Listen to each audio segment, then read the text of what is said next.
नमस्कार, आप देख रहे हैं अपना प्रदेश उत्तराखंड। मैं हूं आपके साथ आशुतोष चतुर्वेदी। अक्सर विवादों में रहने वाले कैबिनेट मंत्री हरक सिंह रावत एक बार फिर से चर्चाओं में हैं। दरअसल हरक सिंह रावत पर आरोप लगा है कि अपनी पत्नी को नियमों के विरुद्ध सरकारी स्कूल में अटैच करवाना चाहते हैं। और खबर है कि हरक सिंह रावत अपनी पत्नी दीप्ति रावत को अशासकीय स्कूल से सरकारी स्कूल में अटैच करवाना चाहते हैं। और इस मुद्दे पर शिक्षा मंत्री प्रसाद नैथानी और मुख्यमंत्री पर दबाव बनाने की बात भी कही जा रही है। इधर शिक्षा मंत्री के बयानों के बाद हरक सिंह रावत और मंत्री प्रसाद नैथानी के बीच की दूरी खुलकर सामने आई है। मंत्री प्रसाद नैथानी के मुताबिक अगर ऊंचे पदों पर बैठे लोग नियम के विरुद्ध अपनों को काम दिलाएंगे तो ये गलत परंपरा होगी। हालांकि हरक सिंह रावत उन पर लगे इन आरोपों को सिरे से खारिज कर रहे हैं, लेकिन उन्होंने इस मुद्दे का जिक्र मुख्यमंत्री हरीश रावत से किए जाने की बात कबूल की। दीप्ति रावत तो मेरी बहन है, मैं बहन का बुरा क्यों चाहूंगा। मेरा तो यही सुझाव है कि जो नियम के अंतर्गत बात आती है, क्योंकि जो उच्च पदों पर जो लोग रहते हैं उनको आइकॉन मानते हैं लोग। अगर हम ही गलत करने लग जाएंगे अपने स्वार्थ के लिए, मैं आज शिक्षा मंत्री हूं, पेयजल मंत्री हूं, और मैं ही नियम को ताक पे रख के और अपने आदमियों को और अपने लिए और अपने मित्रों के लिए और अपनी पत्नी के लिए और अपने भाई के लिए और अपनी सगे रिश्तेदारों के लिए अगर ये सारे नियम कानून तोड़ने लग जाऊं तो फिर पूरे राज्य में एनआरकी हो जाएगी। पौड़ी जिला पंचायत की अध्यक्ष बनी थी, तो तब ऐसे सामान्य रूप से बातचीत हुई थी और बातचीत में मैंने उनसे कहा था कि अब उनको दिक्कत हो रही है यहाँ नौकरी करने में भी और पौड़ी जिला पंचायत को अध्यक्ष करते हुए भी। उतनी बात हुई थी। उसके बाद न मेरी मुख्यमंत्री से बातचीत हुई है, न उसके बाद अचानक मैं आप सब मीडिया के माध्यम से ही सुन रहा हूँ। मुझे तो यह भी नहीं पता, शायद दीप्ति को तो बिल्कुल भी नहीं पता है। वो मुझसे जब मीडिया के कुछ लोगों ने उससे पूछा होगा तो वो मुझसे पूछते थे कि मेरा ट्रांसफर की बात ये कहाँ से शुरू हुई है। देखिए, अटैचमेंट होना नहीं चाहिए। वो एक हमने मुख्यमंत्री से ऐसे ही डिस्कस करते हुए एक बातचीत हुई कि भाई क्योंकि पौड़ी जिला दूर है और एक दिक्कत का सामना करना पड़ रहा है। दोनों व्यवस्थाओं में थोड़ी दिक्कत है कि या तो वो जो सर्विस कर लें, अगर सर्विस के प्रति न्याय करती हैं तो जिले के पर न्याय नहीं कर पाएंगे। और पर्यटन मंत्री दिनेश धन्य ने उत्तरकाशी के खरसाली में मां यमुना के दर्शनों के लिए शीतकालीन यात्रा का विधिवत शुभारंभ किया। भारी बर्फबारी के बावजूद मां यमुना के शीतकालीन प्रवास खरसाली में जश्न का माहौल था, जहां भारी तादाद में श्रद्धालु पहुंचे। हालांकि बर्फबारी के कारण मुख्यमंत्री हरीश रावत को अपना दौरा रद्द करना पड़ा। चार धाम यात्रा की इच्छा भला किसी नहीं होती। लाखों लाख लोग हर साल चार धाम यात्रा के लिए देवभूमि उत्तराखंड का रुख करते हैं। ऐसे में अब गंगोत्री धाम के बाद प्रदेश सरकार ने मां यमुना के दर्शनों के लिए शीतकालीन यात्रा का विधिवत शुभारंभ किया। भारी बर्फबारी के बावजूद मां यमुना की शीतकालीन प्रवास खरसाली में जश्न का माहौल था, जहां ढोल दमाऊ की थाप पर थिरकते हुए श्रद्धालुओं ने मां यमुना की पूजा अर्चना की। इस मौके पर मंदिर में भव्य आरती और पूजा अर्चना की गई। मौके पर मौजूद पर्यटन मंत्री दिनेश धनय और विधायक प्रीतम सिंह पंवार ने आश्वासन दिया कि प्रशासन यहां पहुंचने वाले श्रद्धालुओं के लिए जल्द ही दूसरी मूलभूत सुविधाएं भी मुहैया कराएगी। जैसे जैसे यात्रा बढ़ेगी हमको और सुविधाएं यहाँ पे देनी होगी, बहाल करनी होगी। और जैसे यात्रा बढ़ेगी, क्योंकि जब कोई काम हम शुरू करते हैं तो जुरू से शुरू करते हैं, तो आज एक शुरुआत है, बहुत अच्छी शुरुआत है, जिसको कि भविष्य के रूप में एक अच्छे कदम के रूप में हम इसको देख रहे हैं। जहां तक सुविधाओं की बात है, सुविधाएं धीरे धीरे बनती हैं। मैं समझता हूं कि अभी जैसे यहाँ पर हम जो नियमित यात्रा के दौरान जो सुविधाएं यहाँ पर पूरे मार्ग पर रखते हैं, वो हमारी शीतकालीन यात्रा के समय पर भी जारी रहेगी। और सड़कें और बेहतर बनाने के लिए हम लोग प्रयास कर रहे हैं। प्रशासन के मुताबिक यात्रा के मार्गों को दुरुस्त कर लिया गया है, साथ ही सारी व्यवस्थाएं भी कर ली गई हैं। हालांकि भारी बर्फबारी के बीच यात्रा को सुचारू रूप से चलाने के लिए बाकी इंतजाम किए जा रहे हैं। वहीं उन्होंने आसपास स्थित बड़े मंदिरों के लिए हेरिटेज वॉक की व्यवस्था करने की बात कही। आगे भी ये यात्रा सक्सेसफुल करने का प्रयास है। यहाँ पे करसाली में सक्सेसफुली बनाने के लिए एक प्रोग्राम भी बना रहे हैं। एक यहाँ पे शनि मंदिर है जो कोटी कनाल का आर्किटेक्चर है, उसको भी एक जो भी पर्यटक आएंगे उनका एक डिफरेंट एक्सपीरियंस मिलेगा। और एक वहाँ पे जो नारायण मंदिर है बीफ गांव में, वो भी अच्छा एक विचार चल रहा है। तो ये सभी मंदिरों को एक हेरिटेज वॉक टाइप का जोड़ करके हम बहुत अच्छे योजना बना रखा है। इधर मां यमुना के दर्शनों के लिए शीतकालीन यात्रा की शुरुआत पर लोगों ने खुशी जाहिर की है। लोगों के मुताबिक इससे न सिर्फ पर्यटन को बढ़ावा मिलेगा बल्कि सुस्त पड़े पर्यटन उद्योग को संजीवनी भी मिलेगी।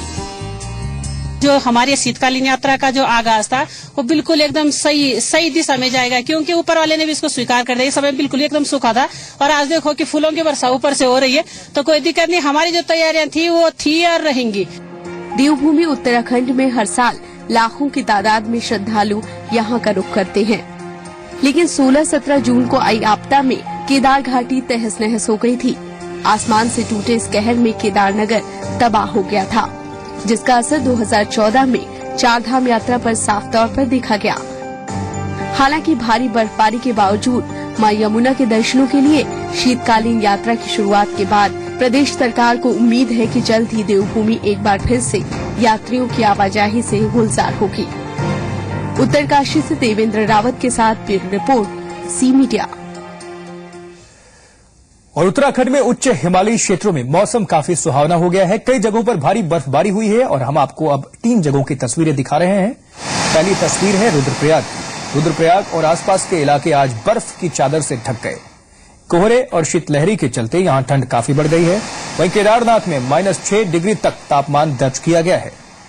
केदारनाथ में निर्माण कार्य में लगे लोगों को खासी दिक्कतें पेश आ रही हैं।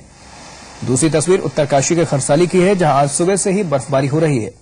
भारी बर्फबारी के बीच खरसाली में मां यमुना की शीतकालीन यात्रा का शुभारंभ भी हुआ। वहीं तीसरी तस्वीर हल्द्वानी की, जहां रुक रुक कर हो रही बारिश के कारण हल्द्वानी और आसपास के शहरों में तापमान में भारी गिरावट दर्ज की गई है। मौसम विभाग की माने तो प्रदेश के कई हिस्सों में अगले 48 घंटे तक बारिश और बर्फबारी का सिलसिला जारी रहेगा। ज्यादातर मतलब 3000 से ऊपर तो अच्छा होगा ही होगा। 2500 से 3000 के मीटर में भी हो सकता है। जैसे आसपास की बात करें तो सुरकंडा पे शायद थोड़ी पॉसिबिलिटी हो सकती है। और ऐसा भी है कई जगह बजरी गिरेगी, ओलावृष्टि गिरती है तो उससे भी सफेद दिखने लग जाता है। बजरी और ओलावृष्टि तो हो सकती है नीचे वाले इलाकों में। और दिल्ली के जंतर मंतर पर उत्तराखंड एकता मंच ने महापंचायत का आयोजन किया। इस मौके पर दिल्ली में रह रहे उत्तराखंड मूल के लोगों को दिल्ली की राजनीति में उचित प्रतिनिधित्व देने की मांग की गई। महापंचायत में बड़ी तादाद में लोग शामिल हुए। उत्तराखंड एकता मंच के सदस्य से खास बातचीत की हमारे संवाददाता सर्वेश कुमार ने। आज दिल्ली के जंतर मंतर पर उत्तराखंड के मूल निवासियों द्वारा एक महापंचायत की गई, जिसमें हजारों की संख्या में लोग शामिल हुए। इस महापंचायत का सिर्फ एक मतलब था कि जो उत्तराखंड के लोग दिल्ली में रहते हैं उनकी राजनीतिक और सामाजिक जो भागीदारी है वो कहीं न कहीं यहाँ पे होनी चाहिए, और जो सियासी पार्टियां हैं कहीं न कहीं वो इनको भाव दे, क्योंकि ये वहाँ काफी टाइम से होने के बाद भी अब भी उपेक्षित है। ये भीड़ आपको वही देखने को मिलेगी जो यहाँ पे प्रदर्शन करने के लिए लोग पहुंचे हैं। इसके पहले इन्होंने इसका ऐलान किया था। आपको ये भी बता दें कि इनका कहना है कि इससे पहले वो सभी सियासी पार्टियों को एक लेटर दे चुके हैं, जिसमें उन्होंने ये कहा है कि यहाँ पे इनकी सामाजिक और राजनीतिक हिस्सेदारी होनी चाहिए, क्योंकि एक बड़ा तबका उत्तराखंड का जो है वो यहाँ रहता है। और इसी को लेके अपने शक्ति प्रदर्शन के लिए लोग यहाँ पे पहुंचे हैं और यही वो हुजूम देखने को मिलेगा। इस समय हमारे साथ हैं डॉक्टर साहब जो इसका नेतृत्व कर रहे हैं। आइए इनसे जानते हैं कि इसके पीछे आपका मोटो क्या है और जो ये भीड़ जुटी है आज किस लिए यहाँ जंतर मंतर पे भीड़ जुटी है? देखिए ये जो है उत्तराखंड एकता मंच है, जिसमें दिल्ली की 65 संस्थाएं यहाँ पे आई है। और ये जो इनकी मांग है कि भाई दिल्ली की राजनीति में जो हमारे लोग इन पार्टियों में काम करते हैं उनको उचित सम्मान, उनकी हिस्सेदारी होनी चाहिए, सामाजिक सुरक्षा हमारी होनी चाहिए और हम लोगों का समग्र विकास हम लोगों का होना चाहिए। कि यहाँ पे उत्तराखंड की एक अकादमी बननी चाहिए, जैसे सिंधी अकादमी है, उर्दू अकादमी है, पंजाबी अकादमी है, हिंदी अकादमी है, भोजपुरी मिथिला अकादमी है। तो ये जो समाज है इनको कहा कि जिस तरह से बाकी समाजों के साथ सरकारों की तरफ से जो पॉलिसियां बनती है वही चीजें इस समाज को भी मिलनी चाहिए, जो समाज पिछले 94 साल से दिल्ली में रह रहा है। 18.5 लाख वोटर उत्तराखंड का दिल्ली में है। जो लोग हमारे इन पार्टियों में हैं उनको ही आप उचित सम्मान दीजिए। लेकिन ये जो संगठन है, ये मंच है, ये राजनीति नहीं करेगा, न ये कभी इलेक्शन लड़ेगा। यानी कि उत्तराखंड एकता मंच राजनीति नहीं करेगा, लेकिन जो तमाम संगठन है, जो उत्तराखंड के जुड़े हुए लोग हैं, जो वहाँ के मूल निवासी हैं, जो आज इकट्ठा हुए हैं, वो अपने सामाजिक और सुरक्षा को लेके वो इस तरह के जरूरतों पे एक होते रहेंगे और इसीलिए ये मंच जो है यहाँ पे प्रदर्शन कर रहा है। कैमरामैन मुकेश के साथ सर्वेश कुमार, जी मीडिया, दिल्ली। और उत्तराखंड कांग्रेस विकास से जुड़ी 7 सूत्रीय मांगों को लेकर 18 दिसंबर को दिल्ली के जंतर मंतर पर 1 दिवसीय धरना देगी। हालांकि उसके लिए रणनीति तैयार करने के मकसद से उत्तराखंड के कई कांग्रेसी नेता दिल्ली की ओर रवाना हो चुके हैं। प्रदेश कांग्रेस कमेटी की तरफ से 18 तारीख को दिल्ली में हम लोग आयोजित कर रहे हैं। 7 सूत्रीय है जो शुरू में है, कुछ साथियों ने बीआरओ को भी उसमें शामिल करने के लिए कहा है। लोकसभा चुनाव में जिनकी आज दिल्ली में सरकार है, जो वायदे किए थे उनको पूरा करिए और उसमें जो हमारी सबसे मुख्य मांग है वो है कि पूरे उत्तराखंड को केंद्र सरकार की जो सरकारी सेवाएं हैं आरक्षण की परिधि में आना चाहिए। उधर बीजेपी प्रदेश कार्यकारिणी की आगामी बैठक 15 दिसंबर से 17 दिसंबर तक टिहरी में आयोजित की जाएगी, जहां पार्टी के तमाम नेता शामिल होंगे। पार्टी प्रवक्ता प्रकाश सुमन के मुताबिक इस बैठक में सूबे की बिगड़ती कानून व्यवस्था और केंद्रीय बजट के दुरुपयोग जैसे कई मुद्दों पर चर्चा की जाएगी। इन मुद्दों को लेकर राज्य सरकार को घेरने की भी तैयारी है। साथ ही पार्टी को मजबूत बनाने के लिए भी रणनीति तैयार की जाएगी। 15 तारीख को पदाधिकारियों की बैठक है, 16 और 17 को कार्य समिति की बैठक है। लॉ एंड ऑर्डर कोई स्थिति से हम चिंतित हैं। हमारी ये चिंता प्रदेश कार्य समिति में भी प्रकट होगी और हम एक प्रस्ताव लाएंगे कि सरकार लॉ एंड ऑर्डर की स्थिति को ठीक करे या गद्दी छोड़े। राज्य में अपराधों के लगातार बढ़ रहे मामलों पर विपक्ष के तीव्र हमलावर है। नेता प्रतिपक्ष अजय भट्ट ने बढ़ती आपराधिक घटनाओं पर चिंता जाहिर करते हुए राज्य सरकार पर जमकर हल्ला बोला। उन्होंने कहा कि गुंडे बदमाश बेखौफ होकर वारदातों को अंजाम दे रहे हैं और राज्य सरकार कोई भी सख्त कार्रवाई करने में नाकामयाब रही है। उन्होंने राज्य सरकार पर खनन भू माफियाओं को संरक्षण देने का भी आरोप लगाया। लोगों का जीना दूभर हो गया है। पूरे बाहर के अपराधी तत्व, अराजक तत्व उन्होंने अपना यहाँ पर घर बना लिया है। एक किस्म से कई लोगों ने तो पक्के निर्माण करा के कोठियां खरीद ली हैं। सरकार के संरक्षण के बिना ये संभव है ही नहीं। खनन माफिया, भू माफिया, शराब माफिया, ये तमाम लोगों ने सरकार को बुरी तरह से जकड़ लिया है और सरकार कर भी कुछ नहीं पा रही है। पर्वतीय क्षेत्र में तो और खराब स्थिति हो गई है। पटवारियों के हड़ताल पर जाने के कारण एफआईआर दर्ज करने वाला भी कोई नहीं है। और सितारगंज के शक्ति फार्म बाजार में बाइक सवार बदमाशों ने पूर्व छात्र संघ अध्यक्ष प्रताप बिष्ट और उसके साथियों पर अंधाधुंध फायरिंग कर दी, जिसमें प्रताप बिष्ट की मौके पर ही मौत हो गई। इस घटना में गंभीर रूप से घायल हुए 2 लोगों को हल्द्वानी के अस्पताल में रेफर कर दिया गया है। लोगों की ये भीड़ और पुलिस की आमद, इन तस्वीरों को देख आप समझ ही गए होंगे कि यहाँ जरूर किसी वारदात ने दस्तक दी है। आपका अंदाजा एकदम सही है। यहाँ बेखौफ बदमाशों ने भरे बाजार फायरिंग कर एक शख्स को मौत के घाट उतारा है और 2 लोगों को अस्पताल के बिस्तर तक पहुंचा दिया है।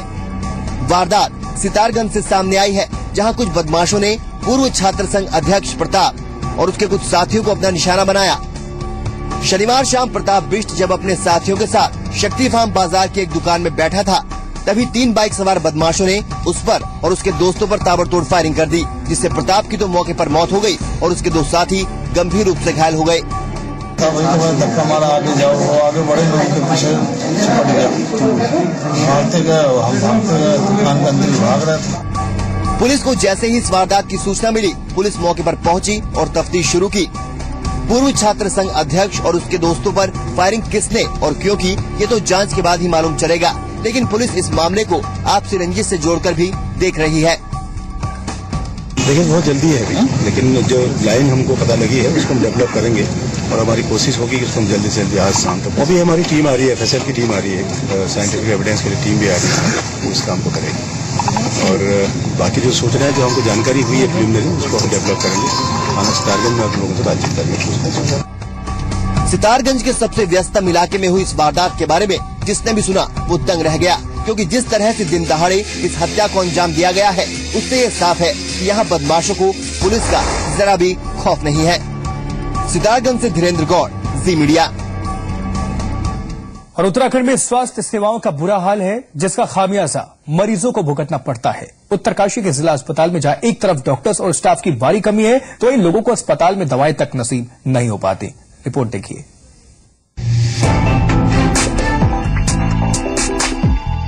पहाड़ी राज्य होने के कारण उत्तराखंड में अपनी स्वास्थ्य सेवाओं का विकास उस तरह नहीं हो पाया है जिस तरह होना चाहिए था। कई बार इलाज के लिए लोगों को देहरादून और दिल्ली तक जाना पड़ता है, जिसकी एक बड़ी वजह पहाड़ों पर डॉक्टरों की भारी कमी होना भी है। उत्तरकाशी के जिला अस्पताल का हाल भी बेहद खराब है। यहाँ डॉक्टरों की भारी कमी तो है ही, उस पर डॉक्टरों के कैंपों में ड्यूटी लगा दी जाती है, जिससे लोगों को दिक्कतें पेश आती हैं। डॉक्टर ना होने के साथ साथ में अस्पताल की आज ये हालत है कि एक गोली दवाई वहाँ पे मरीज को नहीं मिल रही। इमरजेंसी किसी को अगर इंजेक्शन लगना है तो पहले बाजार से इंजेक्शन लाएगा, उसके बाद वो मरीज को इंजेक्शन लगेगा। उत्तरकाशी जिला अस्पताल की वो बड़ी दयनीय स्थिति है और ना अस्पताल में दवाई है, दवाई लोगों को बाहर से लेनी पड़ती है। सर जो है पहाड़ पे चढ़ने को तैयार नहीं है, इसके लिए सरकार के पास कोई ठोस नीति अभी तक तैयार नहीं हुई है। दूर दराज के क्षेत्रों से यहाँ पे जो लोग आते हैं उन्हें एक छोटी सी दवाई, बुखार की दवाई लेने के लिए भी उन्हें बाजार जाना पड़ रहा है, बाजार से उन्हें दवाई खरीद के लानी पड़ रही है और यहाँ पे डॉक्टर नहीं है। जिला अस्पताल की हालत में सुधार के लिए लोगों ने अब मुख्यमंत्री और स्वास्थ्य मंत्री को ज्ञापन दिया है। लोगों के मुताबिक जिले में स्वास्थ्य सेवाओं की कमी के चलते और समय पर इलाज नहीं मिल पाने से कई बार मरीजों की मौत तक हो जाती है। सर आई स्पेशलिस्ट और doctor Bhagendra Rawat orthopaedic surgeon वो काम में गए हुए हैं। हमारे कार्डियोलॉजिस्ट नहीं है, आज यहाँ बहुत अच्छा है, न होने पर भी हमारे फिजिशियन उनसे काम हम ले रहे हैं। दूसरे पैथोलॉजिस्ट नहीं है, उनके आने पर अच्छा हो सकता है। वैसे तो जिले में महिला अस्पताल और ट्रॉमा सेंटर भी बनकर तैयार हो चुका है, लेकिन इन अस्पतालों का फायदा तभी मिल सकेगा जब उनमें उपकरणों के साथ ही डॉक्टरों की नियुक्ति भी हो। देवेंद्र रावत, जी मीडिया, उत्तरकाशी।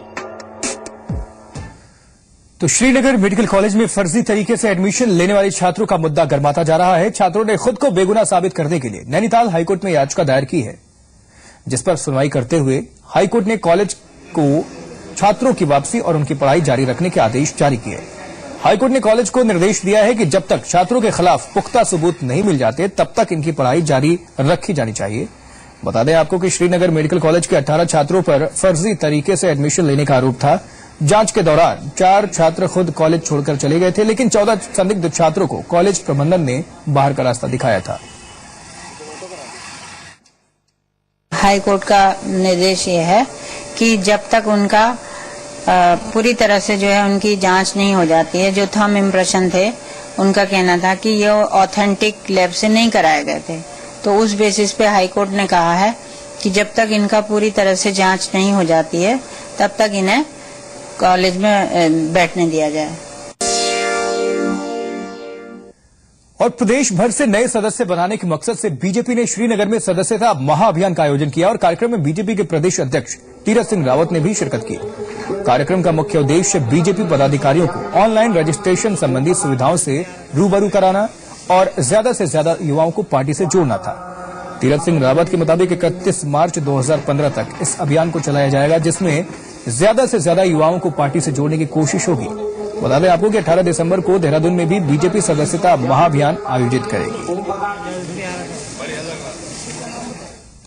ये अपना 31 मार्च तक 2015 तक चलने वाला है और उसके आगे भी चलता रहेगा।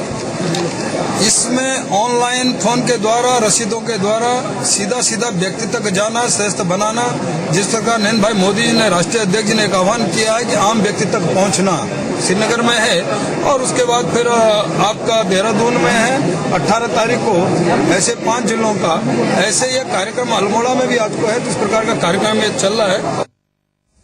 उधर केंद्र सरकार भले ही डायरेक्ट कैश सब्सिडी योजना के तहत लोगों को सहूलियत देना चाहती हो, लेकिन ऋषिकेश में ये योजना लोगों के लिए मुसीबत बन गई है।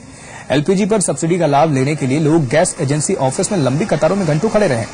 लोगों के मुताबिक उनके पास न ही आधार कार्ड है और न ही बैंक अकाउंट, जिससे उन्हें योजना का लाभ नहीं मिल पा रहा है। बता दें आपको कि इस योजना के लिए आधार कार्ड समेत बैंक अकाउंट होना अनिवार्य है। पास इतनी फॉर्मेलिटी नहीं है वो कहाँ जाएंगे, उनकी तो गैस बंद और उनमें ज्यादातर गरीब ही आएंगे। जो एक स्कीम चल रही थी उसमें गवर्नमेंट को क्या दिक्कत है, उन्हें तो रुपया देना है, कंपनी को दो चाहे कस्टमर को दो, कंपनी को दे रहे थे अब तक क्या दिक्कत आई उन्हें, ये तो बचने वाली बात है, अपनी जिम्मेदारी से बचने वाली बात है। जिनके आधार कार्ड नहीं उनको थोड़ी सी प्रॉब्लम ये हो रही कि आधार कार्ड उनके नहीं, वो फॉर्म दूसरा उनको मिल रहा, उसमें थोड़ी प्रॉब्लम हो रही है भरने में, किसी के अकाउंट नहीं है उनको दिक्कत आती है। प्रोसेस का है कि हमारे पास दो तरह के फॉर्म है, एक तो है आधार कार्ड वाला, वो आधार कार्ड जिनके पास है वो आधार कार्ड की फोटोकॉपी लगनी है, जिनके पास आधार कार्ड नहीं है उसमें बैंक की पासबुक की फोटोकॉपी या कैंसिल चेक